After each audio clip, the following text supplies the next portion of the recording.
Hanged নাকি হাং, কোনটা কখন ব্যবহার করবা, কি অর্থে ব্যবহার করবা, আজকে আমি সেটা নিয়ে আলোচনা করব। So let's of into the video. আসো, দুইটারই প্রেজেন্ট ফর্ম কিন্তু সেম বাবারা, খেয়াল করো। হ্যাং, হ্যাং মানে কি ফাঁসি দেওয়া অথবা মৃত্যুদণ্ড দেওয়া। অনুরূপভাবে হ্যাং এটারই অর্থ হচ্ছে গিয়ে কোনো কিছু ঝুলানো, ধরো কোনো কিছুর সাথে কোনো কিছু ঝুলাবা, তখন ব্যবহার করবা হ্যাং। মৃত্যুদণ্ড দিবা, ফাঁসি দিবা, তখন ব্যবহার করবা হ্যাং।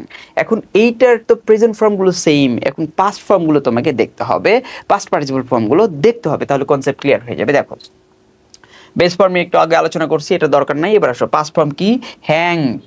পাস্ট ফর্ম কি, হ্যাংড। কি দেওয়া আছে বাবা, হলুদ। কি দেওয়া আছে, হলুদ। কি দেওয়া আছে, হলুদ। মানে এটা মানে হচ্ছে ফাঁসি দেওয়া। হ্যাংড মানে ফাঁসি দেওয়া। পাস্ট পার্টিসিপল ফর্মও সেম, হ্যাংড। আর প্রেজেন্ট ফর্ম হচ্ছে, প্রেজেন্ট পার্টিসিপল ফর্ম হচ্ছে হ্যাঙ্গিং। কি হবে, হ্যাঙ্গিং। এবার আসো পরে যেটা বলছে হ্যাং, এটার পাস্ট ফর্ম হচ্ছে কি হাং। ঠিক আছে, হাং মানে কি কোনো কিছু ঝুলানো, হাং কোনো কিছু ঝুলানো, হাং কোনো কিছু ঝুলানো, হ্যাঙ্গিং মানে হচ্ছে কোনো কিছু ঝুলানো। এইটার দেখো প্রেজেন্ট পার্টিসিপল কিন্তু সেম, প্রেজেন্ট ফর্মও কিন্তু সেম, পার্থক্য হচ্ছে তোমার এই জায়গাতে। ঠিক আছে, আশা করি তোমরা বুঝতে পেরেছো।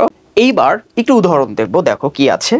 The man was hung or hang for the murder. এখন দেখো তো, মার্ডার করছে, লোকটা কি করছে, খুনাখুনি করে ফেলেছে। এই জন্য কি তাকে কি করা হবে বলতো, তাকে আমরা কি কোনো কিছুর সাথে ঝুলাবো নাকি তাকে মৃত্যুদণ্ড দেবো, ফাঁসি দেবো? অবশ্যই ফাঁসি দেবো। তাই আমরা এখানে কি ব্যবহার করবো না, এটা ব্যবহার করবো না, ব্যবহার করবো কি হ্যাংড।